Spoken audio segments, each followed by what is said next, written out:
France en marche. Au revoir 2017.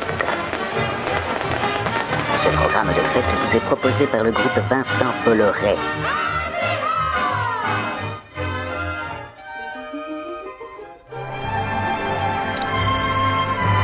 L'hiver a posé son blanc manteau sur le pays, et dans tous les foyers de France, les bons travailleurs ont pu, après des mois de dur labeur, goûter aux joies des fêtes de fin d'année.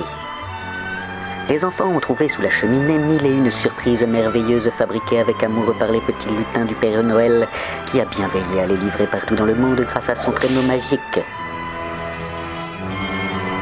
Les familles de France se sont réunies dans la joie pour fêter cette merveilleuse année 2017 qui aura changé radicalement leur destin. Malheureusement, ces traditionnels repas de famille ne seraient pas les mêmes s'il n'y avait pas à chaque fois un oncle râleur ou un ami dépressif et mal habillé pour vouloir briser la magie de Noël en amenant la conversation sur le terrain politique. Quelle démagogie de parler des sans-logements au moment où l'on déguste une bonne dinde en famille. Laissez donc les convives apprécier leur foie gras au lieu d'accuser une fois de plus les prétendus riches qui se gavent. Tu m'emmerdes, toi, je t'emmerde! Pourquoi faire preuve d'autant de populisme autour du repas de Noël ? Je vous emmerde tous, c'est un coup de dimanche, petit doigt à la con!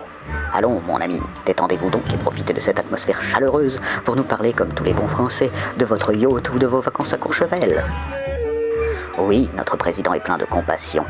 Il sait à quel point la vue de marginaux malodorants peut gâcher la féerie de nos rues en ces périodes de fête. Ayons une pensée pour tous ces Français qui voient le plaisir de leurs achats de Noël gâchés par la mauvaise conscience lorsqu'ils croisent ces profiteurs qui demandent toujours plus d'argent. Français, le président a compris et, comme il te l'a promis, il n'y aura plus de SDF dans la rue avant 2018. Et comme l'a tweeté le sympathique Christophe Castaner, s'il reste des personnes à la rue, c'est qu'elles ne veulent pas se loger et on ne saurait douter de la pertinence d'un homme aussi charismatique. Qui saute pas n'est pas Macron.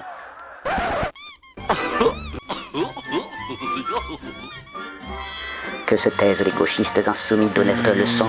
Ne leur a-t-on pas dit que le Père Noël ne récompense que les enfants sages ? Croient-ils que c'est en séchant le travail pour aller faire les foufous dans la rue, en allumant des fumigènes et en grillant des merguez, que l'on devient un premier de cordée, à l'image du dynamique monsieur Patrick Drahi, le patron de la société de communication SFR, qui, parce qu'il a bien compris l'utilité de la réforme du Code du travail offerte par notre bon président, va supprimer 3000 emplois. Seriez-vous jaloux, bolchevique sectaire ? Rassurez-vous, car le Père Noël est magnanime, même avec les petites canailles. Vous allez hurler de joie quand vous trouverez au pied de la cheminée la fantastique réforme de l'assurance chômage qui permet, grâce à un peu de magie, de faire disparaître un grand nombre de demandeurs d'emploi des listes officielles et de prouver que les mesures prises par notre gouvernement pour lutter contre le chômage sont efficaces. Oui, les enfants, c'est la fête. Et pour bien commencer l'année, le Père Noël a, dans sa hotte, toute une ribambelle de cadeaux pour vous enchanter.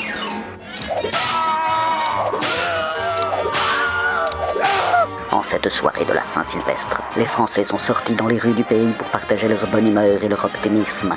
En votant pour notre glorieux président, ils ont prouvé leur envie de croire en l'avenir et, en reprenant en cœur le compte à rebours de la nouvelle année, ils ont voulu envoyer un message d'espoir et d'amour à la terre entière. Gloire au président.